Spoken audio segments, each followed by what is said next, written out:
How you doing today? I'm doing pretty well, and yourself?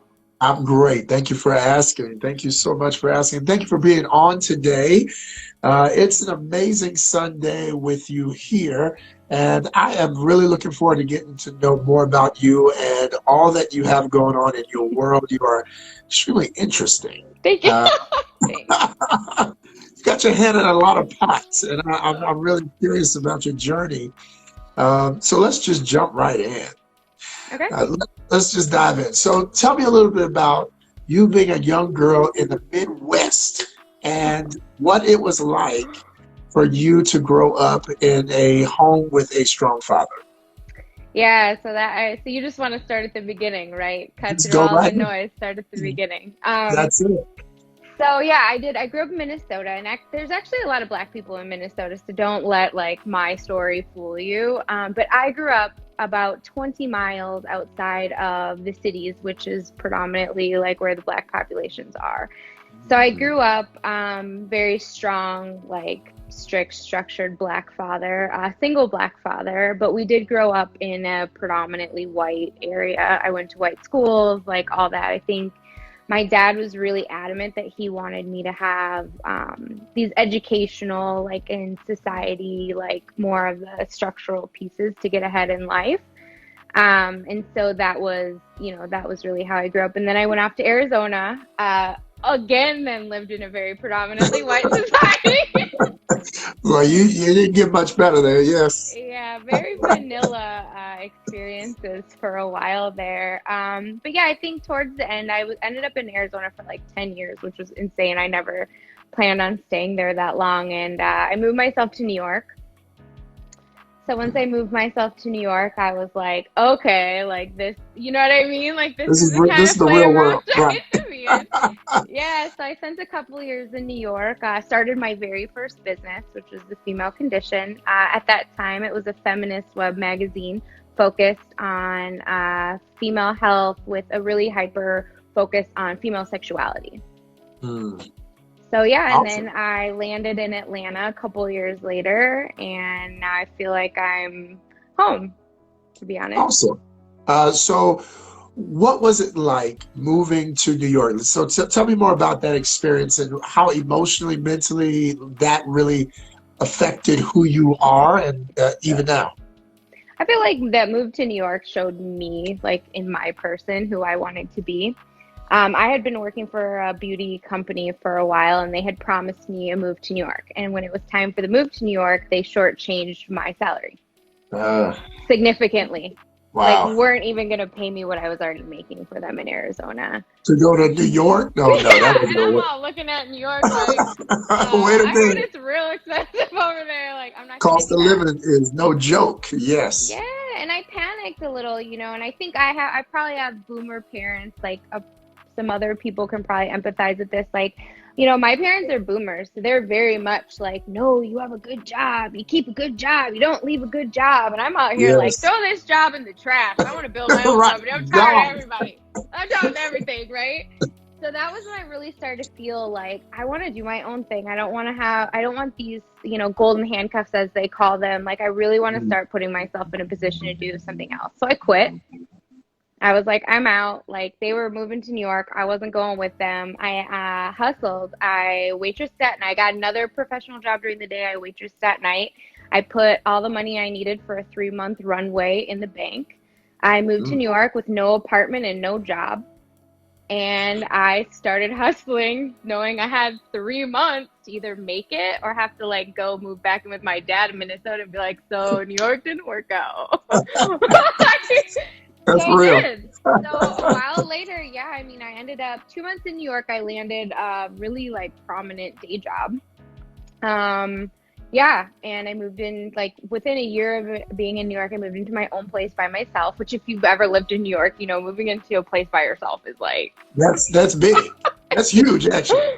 yeah, it was a lot. Like I moved in with no heat, shattered glass on the floor, like holes in the wall. Like that's the other thing they don't tell you about New York. Like if you want a nice house and you don't have Puff Daddy money, you better get, this. Can you spackle? Can you paint? Do you know anything about carpentry? That's real. Yeah. Yeah, got to learn some new skills. That YouTube's tutorial is definitely coming in handy right there. Yeah, but that, I think I learned who I was because I learned I was gonna get what I wanted, and I was gonna go after what I wanted from life. I wasn't, at any of these points. I could have gone, moved back in with my family in Minnesota. I could have taken the easy road at any place in my life, and I never have. I've always taken the road less traveled, and I think it's Yes. made me better. I love that. Thank you for sharing. I'm very curious. I was very curious about how you moved from such a state with, like you said, very vanilla to a New York. And for those of you watching, feel free to ask any questions, and we'll make sure to drop them in so that Jazmine can answer those for you. In the meantime, let's talk about the transition from New York to Atlanta a little bit, because that's a completely different move as well. Moving from New York, for those, that's one of my favorite places to visit. Actually, me and one of my best friends will go. He's in Boston. I'm in Atlanta Oh, as okay. well. So we'll meet in New York and have a good time there. One of my favorite spots. And so I know how drastically different it is from Atlanta even. So what was the transitional reason why you moved, and how did that change you? Okay, so this is kind of where life comes in with like your true purpose, even though you couldn't really see what was going on. So I always said, like, actually, a elementary school girlfriend had reminded me that when we were little, like third graders in Minnesota, I used to tell her, I'm going to move to New York and I'm going to take Mm, over business. Like, that is what my life will be. Like, little girls yeah, are like, let's plan weddings. And I was like, I'm going to run all of this, but from New York. I know that's right. So, yeah, I moved to New York and I'm like high on my own ambition and ego and everything else. And it's a kind of a flop. I get the job, I get the apartment, I'm setting things up. I'm having a really tough time making friends. I'm having a really tough time getting a community. I'm having a really tough Mm, time enjoying like this life that was supposed to be the pinnacle, right? This is supposed to be my like North Star, and I can't. I mean, I spent my 30th birthday sitting on a park bench in New York crying like, mm, what did I do? Why isn't this the pinnacle that I was looking for? yes. And I got myself back into therapy, which I think I desperately needed. I'm a big therapy advocate. I always stay in therapy. If you know me, you know I'm stay in that to keep myself together, to keep myself balanced. And I went to a therapist in New York. She was super shitty too. She was like the worst therapist, but she actually gave me like so many good lessons. Like, you can get lessons out of bad That's therapy real. too. That can happen. Yeah. So the bad thing can Um, teach you stuff too. I agree. yeah, and I'm like thinking to myself, I'm like, this doesn't fit. Something about this doesn't fit. And so Mm, one morning I came home. I was out partying. Came home at like 8 in the morning, and all everything in my apartment, very small shoebox apartment in Chinatown, was in the middle of my unit. And I was like, this is weird. What happened? So somebody had come and gotten into my apartment through the fire escape, but nothing was missing. Laptop, iPads, TVs, everything still accounted for. I'm like, okay, this is weird. Let me just call the police. So I find out that the fire department had come and had like a some sort of medical emergency call to my unit for whatever reason. So they actually entered through the fire escape, but then I found out that none of the windows in that building locked. okay, that's safety issue number one, especially a woman in New York. You gotta Which live it this by was yourself. not my first safety issue with this landlord. So I hit the landlord up and I'm like, did you know none of these windows lock? And he was like, yeah, if you can go ahead and pay for that, or you can sign a 5-year lease and I'll do it for you. And I was like, actually, I've been doing a little research on the state of New York, and this is rampantly like against housing board policy. Should I contact them so that we can have a further discussion? Like, how do you want to move forward? So then he kept arguing with me, like in writing, the whole nine, right? I'm like, not only are you arguing with me, but now I have all these things in writing of you refusing to meet these standards. And my lease was coming up due. I think I had like a month until my lease was done, and then I would have had to pay back in, and it's expensive and it's a lot. And I just thought to myself, nah. Mm-mm. And I didn't know what I was going to do or where I was going to go. so I just put everything in storage, like one of those storage that will like transport and move. I was like, Oh, yes. come get all of it. I went and spent like 2 weeks in Minnesota with my family, and then I rented a house in Atlanta for 4 weeks because my day job that I was working at the time, actually, they were running some sort of strategy here. So I was like, screw it, I'll go hang out in Atlanta for a month, get the work that I want from them, and then I'll figure out Right. where I'm gonna land. And 3 years later, I'm Still here. still right here. Still here. I'm And still not just here, here, yeah. but actually doing some really big things. Like you have your Sisterhood brunch that Hmm. you work. Now that's amazing. What made you think of that? Like you said, you didn't have a real tribe in New York. Hmm. So was it to get a tribe, or was it really just to empower other women? What was the influence there? Yes, I think well, Atlanta's so different from New York. Like the moment I stepped into Atlanta, people are like, "Hey, who are you? What do you do? What do you like?" Like I was so convinced when I lived in New York that I was not a friends person. I was like, "I'm an introvert. I'm not a friends person. I don't think I can do friends." And then I walked into Atlanta and I was like, "No, I think I'm a friends person. I That's so like real. people. They're everywhere." Right. Yeah, like so I started making all these connections in Atlanta. I loved it here, which is why I stayed. I've done actually the bulk of my business in the 3 years that I was in here. So first I launched JD Bath Co., which is my organic bath and oil company, which was really Yes. based on just needing a bath product that wouldn't give me some sort of rash. And then actually before that, I published a book, which I've now retired, which we can talk about later. But then I did the bath company, and then I actually was thinking to myself, I really need I need a space where I can connect with other women on an authentic, like safe, genuine space. Yes. Like I need a space where I can have the kind of one-on-one I want with other women. Mm, And I knew a lot mm, of women in my life who wanted that too, who wanted to meet other women that they could trust, other yes. women that they could be honest with. They wanted to have these, just like moments to just be ourselves and Mm, enjoy this time period. And so I started hosting them at my house. Um, yeah, the first year of it happened at my house. So that was just like, we're just gonna do it. And then now it's really progressed into much more like formal location and tickets and all of that event. But it's very small, it's very intimate. We have speakers, you leave with books and resources, and it's mm. very much like a genuine space where you can just come as yourself and where you can leave with something to keep building towards that self that you want. I love that. I love that. Well, that is absolutely necessary. I think in a time where a lot of people are trying to figure out who they are and what they stand for, I think that's really important to have a group of people, especially people that think like you, to be able to find yourself and find your voice. How did you find your voice though? Like that's in all of that, it sounds like you definitely experienced a lot of things, and people can experience a lot of things. Doesn't mean they find their voice. What was the triggering effect that helped you find who you are in this world and on your journey? That is a big question. I think I still am finding it.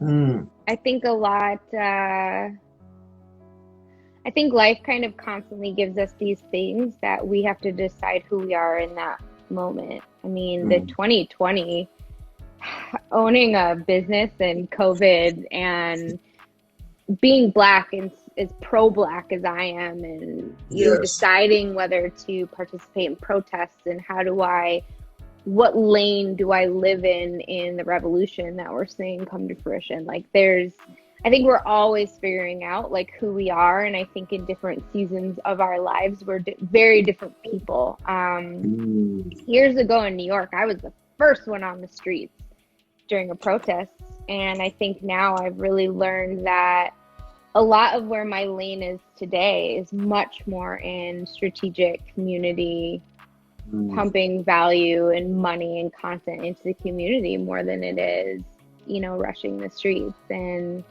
I think as we go through life, we have to continue to decide who we are and how we show up and what that means, That's right. especially in important moments like now, because there's a lot of work that has to be done, and this is absolutely a marathon.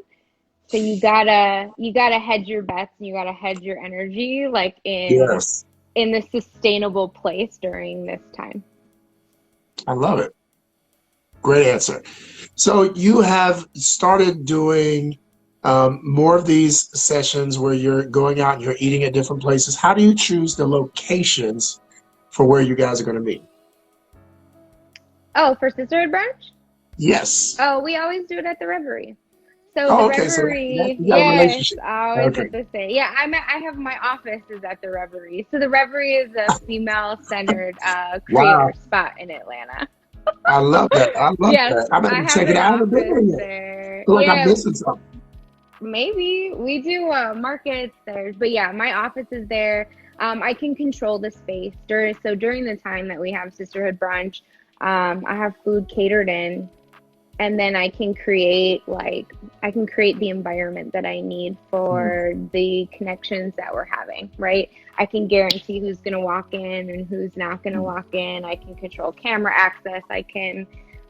There's an amount of safety that is afforded to the women who attend the brunch so that they can actually really be genuinely in that space.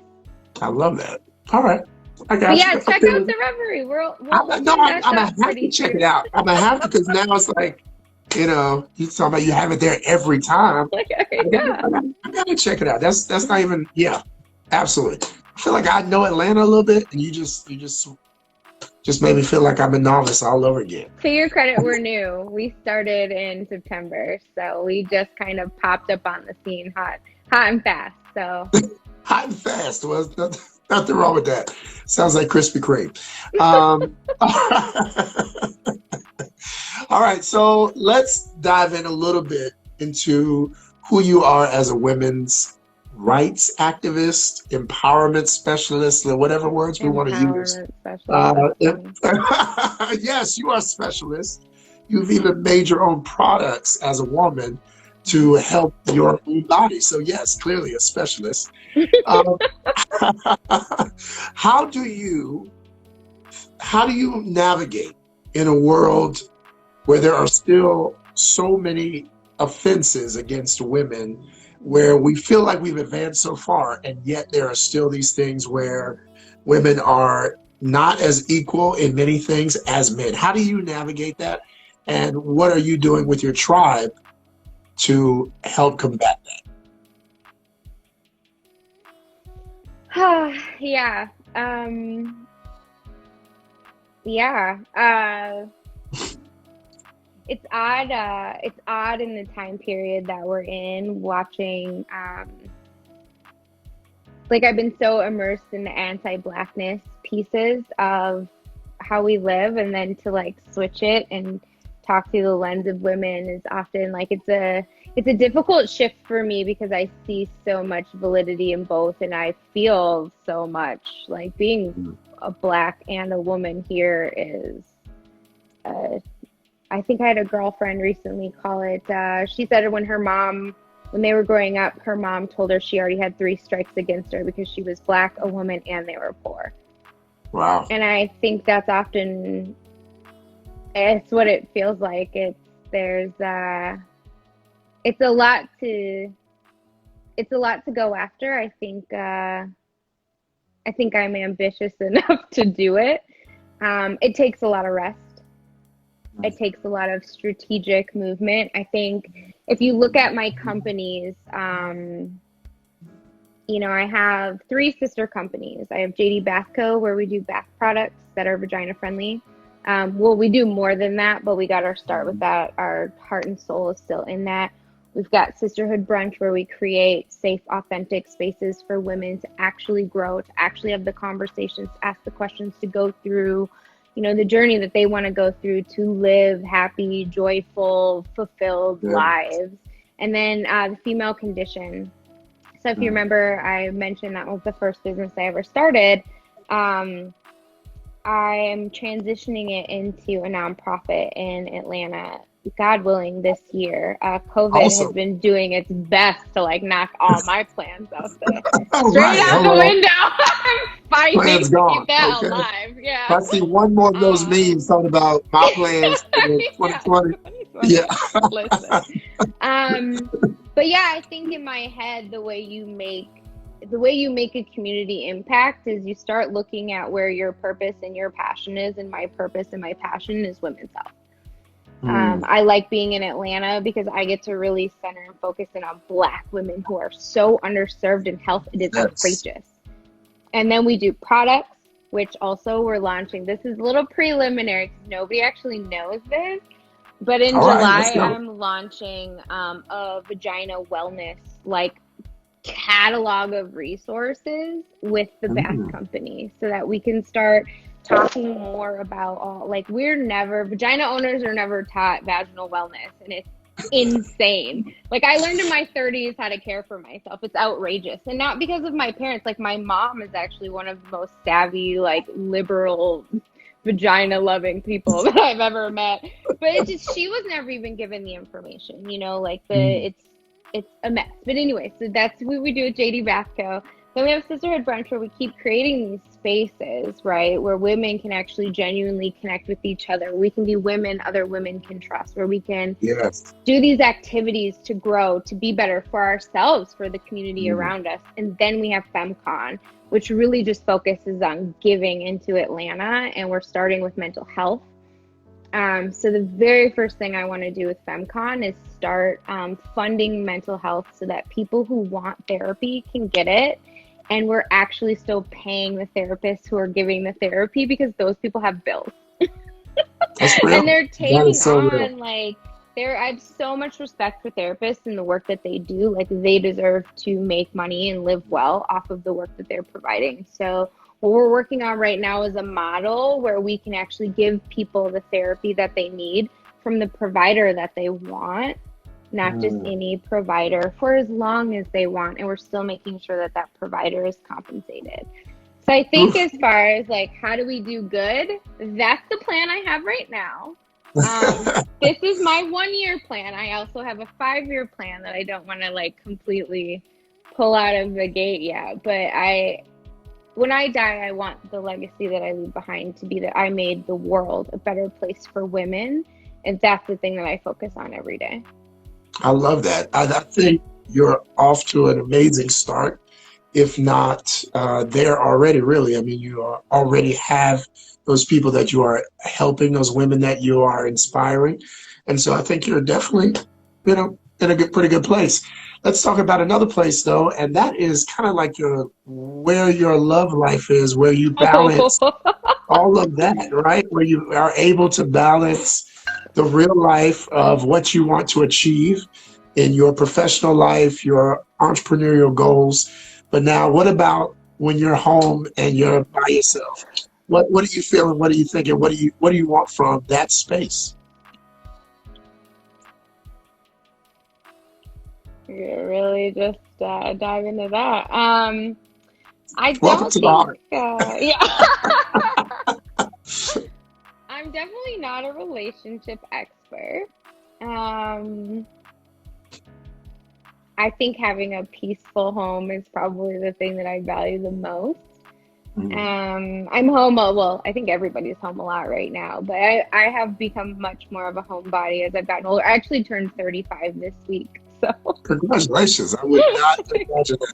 I was like, how was she moving to New York at 12? I don't know. no, I'm 35, 35 this week. So, yeah, I mean, I want kids and a partner and the whole setup, right? That piece. Nobody builds as many teams as I build and doesn't want like kids at their house, right? But I Right. think finding a partner who you match with that you can get through life with, and it's not as easy as the Disney movies pitch it to be. So I think it's a bit of a work in progress, Yes. You have some deal breakers? always. Yeah, what would those Um, be?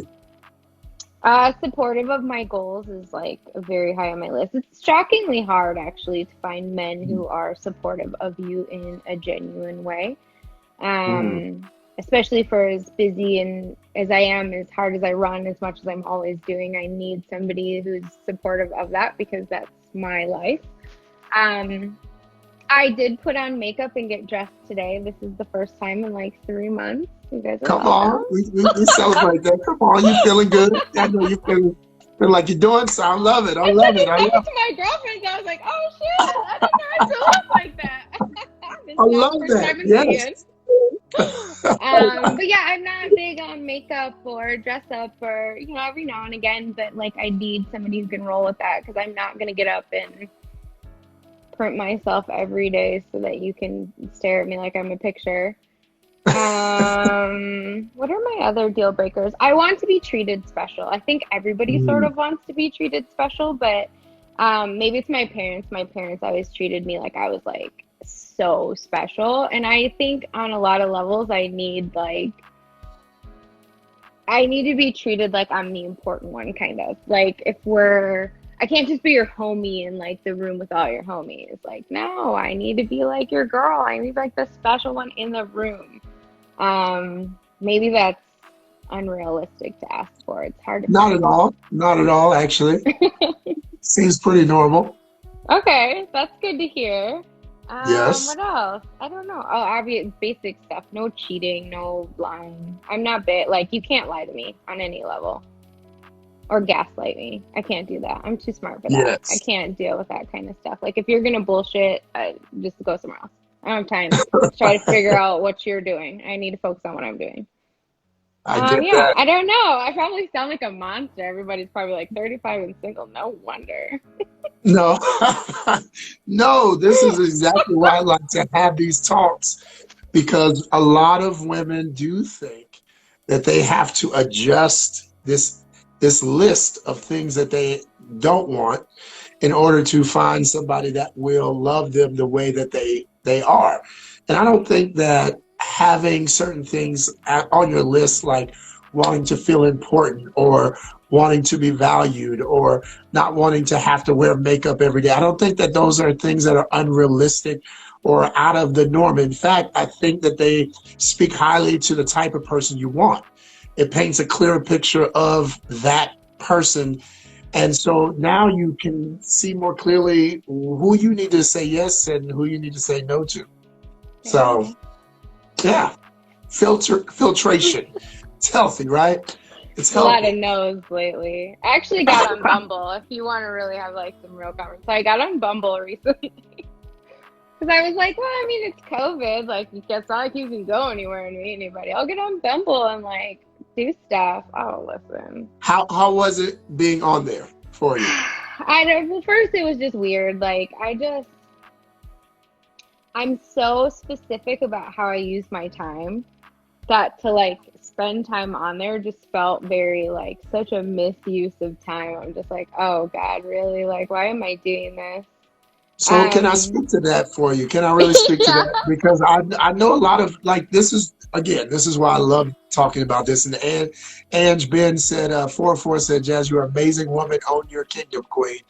I agree with that. Like for real. So the same, let me ask it this way. Do you feel like it's a waste of time when you're preparing dinner to eat? It depends. Really? To feed your body? I mean, but there's a lot of ways to feed your body, right? Like, it depends on what I'm doing. Like, if I have a really busy day of stuff that has to get done and I'm building out a 5 course meal, like, I could have probably meal prepped in advance or done something more efficiently, right? So Based on what I had to get I'm not done talking that about day. time efficiency. I'm talking about just the simple act of feeding. I see where your mind goes. I got an entrepreneur in my mind. I got to make sure I I was thinking dress about you right. efficiency. Yeah, I know. I get it. Trust me. I'm with you. I'm with you. But in the simplest form, is feeding your body something that you feel like is a waste of time? Okay. No, not Is at all. I have sleeping to. something that you feel like is a waste of time? Okay. Nope. The reason why, at its simplest form, you feel that way is why? because my body needs those things to be healthy. Great. You need those things to be healthy and whole. You need those things for survival.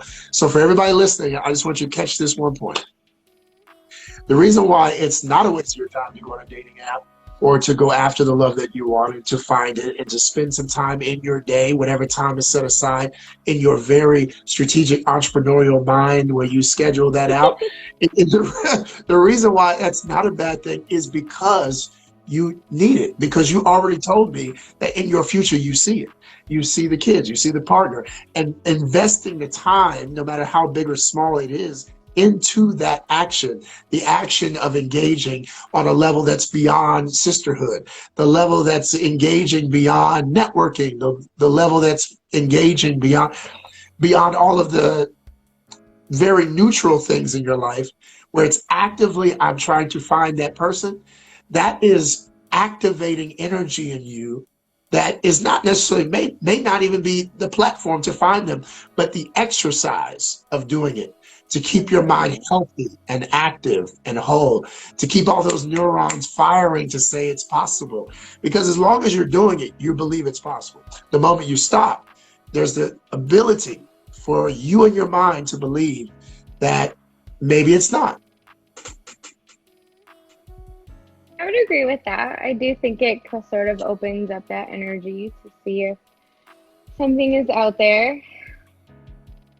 Well, it's not if something is out there, it is out there. So that's a change in language and mentality. So here's what I do for entrepreneurs when I talk about like love and things like this for you. So give this for free. I would say use that same energy, that same amazing energy that you have in your business. Use that same energy when it comes to dating, right? So the way you strategize what your year is going to look like, have a year goal for love. Do you have one? No, because well, I'm not the love coach for sure. I'm not married. I don't have like a whole track record of relationship success. I would say somebody should listen to me talk about love at all, right? But here's what I will say, something that I've learned is you can't really, I do believe that you can have open energy and you can bring love in. You can bring in what you want. You can manifest what you're looking for. Or you can be Yes. blocked to it, right? You can prevent it from Yes. coming to you. I believe those things.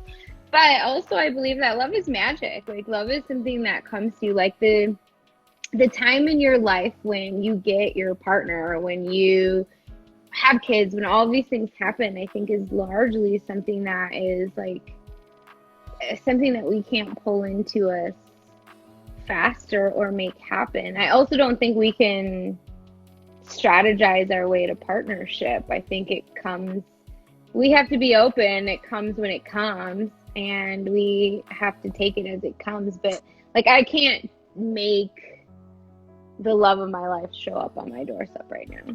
You can? How Ooh. I don't think You life can? works like that. Right. You can't do that? Well, No. here's what I'm saying. I Love think you can. isn't business. Like, I am but love ready. isn't business. Love is business. Love is a business. In fact, most of love throughout history was a business transaction. You're a woman's empowerment. You know that women normally were a part of a business exchange between a man and a woman, That right? wasn't love. That was conquest and rape. So I I think agree. you're I agree wholeheartedly. It was completely a transactional situation that people either right. chose not to fall in love while they were in those moments. But those did teach us some powerful lessons about the ability to have someone that you may not have initially thought you would be in love with, and then find love in the interaction. I will say this to you, that the mind is tricky. And I know you said that you can't strategize love, but I actually want you to reframe that, because it is highly probable and possible to retrain your brain to attract love in a way that you see. So the first love that you can strategize is that self-love, right? That's one thing I know you work with women on. And so the self-love piece, imagine being a baby and your grown man comes, but you're a baby, right? So being the baby, you can't receive the man. in your life. There is a level of personal maturity that you have to accomplish in order to even receive. So there may be a question on the floor about, have I really matured to the level to receive what I'm actually asking for? And so you can strategize the production of more self-love, the development of more self-esteem and confidence. I know that's one of your things. Having smarts is one of the things that you push and promote. I do believe in that. I do believe that if you are aligned with yourself and what you really want, and in yourself first, like what I want from myself. So Mm-hmm. that I know when I talk about love, people immediately go, he must be talking about somebody else. No, I'm actually talking about you, because the first Mm. greatest love you have to have is with yourself. Yourself. Yeah, agreed. Yes. So that work you can do. And then as you are discovering more about that self-love and who you are and what you want from yourself and what you expect from yourself and how to be gentle with yourself and how to be graceful with yourself, in that you learn how to love more, and that begins to attract that person that fits because you've treated yourself so well. Now you really know what it feels like to be I would loved in the agree way with you that. are. Yeah. So, that's something to strive for, push for even more in your life. I think that you can do some things in yourself with yourself, because look, I know I've been there, where you're so focused on business, so heavily centered on the things I want to achieve and accomplish, check off of my box, that I don't check my love stuff off of my box. And that's on your box. And the same way you have your goals and you work towards them actively in your professional life, it is in many parts, in many respects, a similar path on your love journey. So a little bit of that. All right, all right. I feel you. I feel you. You're doing a A lot of little bit of preaching that for the today. I people. see a lot of preaching today. Just I like to help people expand their minds about love, because there is no box. There is no box. There is absolutely no box. And you know that because you have broken out of many boxes and molds. As a young lady who, when I even look at your pictures, I see there are a lot of women who are with you who don't look as light skinned as you, right? Like, you know how to interact and embrace all sides of your blackness, even the biracial sides of that. And so you've broken out of this mold of what you see visually. So that's big. Mhm. How were you able to do that? As being a biracial sister, how are you able to find your identity? Because I know, like, when I watch Blackish, and the main character on there, the wife, she always talks about how she feels as a biracial woman who's lighter skin or lighter complexion. How is that for you in that journey to acceptance? Ooh, yeah, that's the whole identity in biracial is challenging. I think you just have to you have to decide what your identity is, and you can't let anybody take it from you because it's That's good. yours. It's yours to Mm. choose. It's not anybody else's. I was raised, uh, a drop makes you black. That's how I was raised. And I think as I got older and older, and you go through more things in your head of trying to figure out, like, what does this mean? Yeah. Like, where do I fit? Nowhere. Like, what is happening? Um, yeah, I think I identified very strongly with being black pretty fast. And Mm. not that I don't love my mother or appreciate, but even my mom has always been very pro-black. Like, she was basically adopted by a black family when she was younger, and so her Mm. experience is also very black leaning, I guess. Wow. Yes, I think a lot of, but when you talk about seeing pictures of me and having darker skinned black women with me all the time, I think common respect for experience goes a long way. Yes. Yes. That's a I think great point. respect for people goes a Mm. long way. I think when you can look at somebody and care more about like that interaction and what their experience is, then you're worried about what they're going to reflect on you. It changes the dynamic. That's amazing. That's a great Yeah, answer. I think, Yeah, yeah, that really is. I mean, that's it. Like that was good. just I common think, respect. I mean, that's common respect. Yeah, common respect fills in all the holes, like just Common fills in respect, every yeah. hole to make the path to getting to know each other smoother. It really just does it on its own. I think we all have unique experiences, and I know I Hmm. do. Let me tell you something. I've lived a very unique life, and people looking at me now, they would just see, black man, cap, hoodie, and beard, right? So throw him in the that pile. I'm not in that pile. I promise you, I'm not in that pile. I Yeah. still don't even really know what pile I fit in, and I don't really know if I want to. The greatest part of it, right? Yeah. Right? I Yeah. don't even Well, really, I it think doesn't, I that's don't know if it. that really matters. That doesn't really No. matter. We always want to box people and like this. There's this huge amount of complexity of being human. There's a huge amount Mm. of complexity of the human experience that comes from all of the things that we are and all of the shit that's piled on us that we never even really asked for. So if you know that, like I know that, and we can talk to each other, and I can know that about you, and you can know that about me, and we can like put that over here and like go from there, then I think that changes our ability to connect with each other, right? I love it. Well, let me make it a little lighter for you. So I After all them heavy hitting issues, now you want to get light. love it. That's what we do. We're gonna make it fun at the end. So let's talk a little bit about what you love to do for fun. What is if you could just choose to do one thing out of all things in the world, no quarantine, no restriction on travel, what would it be that you would do Amazing. for fun? Can I have two things because like I'm special? Go for it. You are special. Okay, so given the current reality, right? I'm a realist by all, an opportunist, but also a realist. Um, I've been playing a ton of Animal Crossing. So if you guys have not played this game, it's honestly been like my lifesaver through everything. It's one of those first person games. You go on adventures. There's no shooting. If you can fish, that's about as violent as it gets, which is nice. That has been like my respite through this 2020 Yes. escapade. All realities aside, if I could have whatever I wanted, I would be laying on a beach somewhere topless, sunning myself with a sparkly drink being delivered to me right now and like eating seafood. I know that's right. I've been doing I that. know That's what that's I was right. supposed to be doing for my There you 35th. go. That's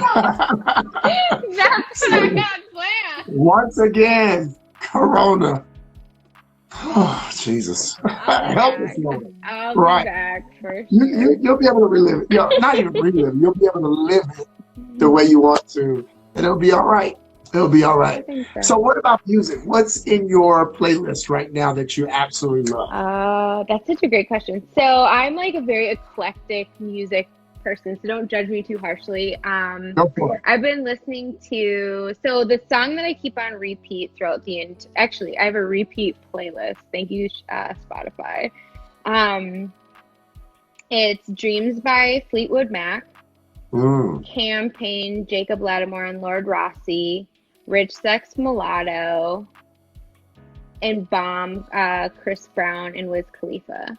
Like Come those, on. that's just been my like, yeah, that's That's been your my jam. Those are your playlist for jams this right now. whole, yeah. Like I just that's on it. I feel like I'm in this space where new music just isn't hitting. Like I'm just like something new. So much is already new. Yeah, I I just struggle with want that. something I know. I struggle with that myself, to be honest. The music now is a little lacking. I'm not saying there are no artists out there, but when you think of the genre of music that 80s Yeah. and yeah, the The 90s, 90s were epic. Like, what has woo, ever 90s, championed beyond what the 90s did? wow, Like, come 90s on. is 90s is the truth. 90s has it, okay? You can pull out a roster of every artist and come out with a song that you fell in love with and have a memory from. I feel like 90s. that's like a 90s growing up kid thing though. Because my It little is. brother just turned 18, and when you talk to him about the 90s, he's like, oh, the 90s. Oh. I'm like, who raised you? Come on, Blackstreet and 112. Jagged Edge? That Jagged Edge. Jagged Edge versus 112 that just happened? Kirk Franklin? Like, come on. Aaliyah. Like, These come are on. all 90s. Yes. Whew. Early Usher. Early Brandy. Early Monica. Come on. Early everybody while they're still Early hungry. everybody who's still doing Everybody something, right? while they're still hungry. Everybody while they're still hungry. There you go. That's a point right Everybody. there. Yes. Woo. Let's see. If you could change one amazing thing about the world, what would it be? You only get one. Wait, like how, wait, amazing thing about Whatever the you would world? want to change in the world, you get one thing. What would that one thing be? I'd erase poverty. Poverty erased. I love that. I'd Do you erase think that poverty. would No help poverty. or hinder the world? Help. Yeah, Okay. we already know. I mean, data proves time over time over time, like classism is inherently toxic to everyone, including the people in high classes, because it Yeah, costs money to protect money, which makes money like, what was that study they released like 2 years ago that once you get above 80,000, you start having to pay money to protect your money? Like, that's that's true. insane. 1% in America is like less than 400,000 annually, I believe. Like the numbers on the money are outrageous. And Yeah, CDC data shows us that the uh, strongest link we have to crime is poverty. I can believe that. I can. Strongest link I we mean, have to fathers not being in their children's lives, poverty. poverty. Yes, Healthcare, absolutely. poverty. Like, nope, if I could do one thing for the world, I would erase poverty. I would erase it. Nobody has to starve when we live in a world where there's literal food being dumped in a trash. It's I love that. outrageous. Lord, make Jasmine a billionaire so she can help end poverty. There you go. Say la. That's I real will right take there. those billions and do good for the world, Lord. I will take those billions.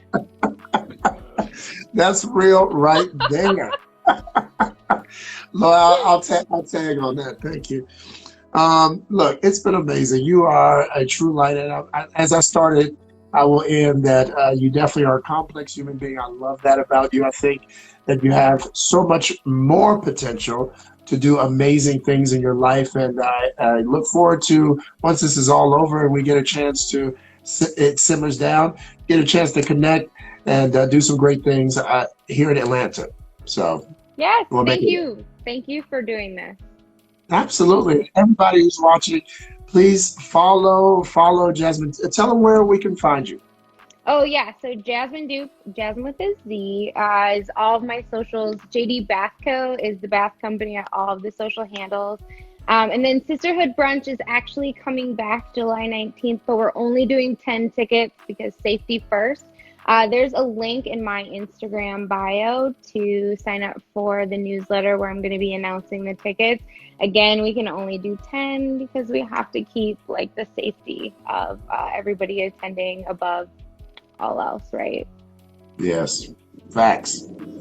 Well, thank you so much, everybody. Please follow. This video will be uploaded very soon to YouTube. Until then, be blessed and stay safe. Jasmine, have a beautiful day, and we'll be talking soon. All right. All right. Blessings.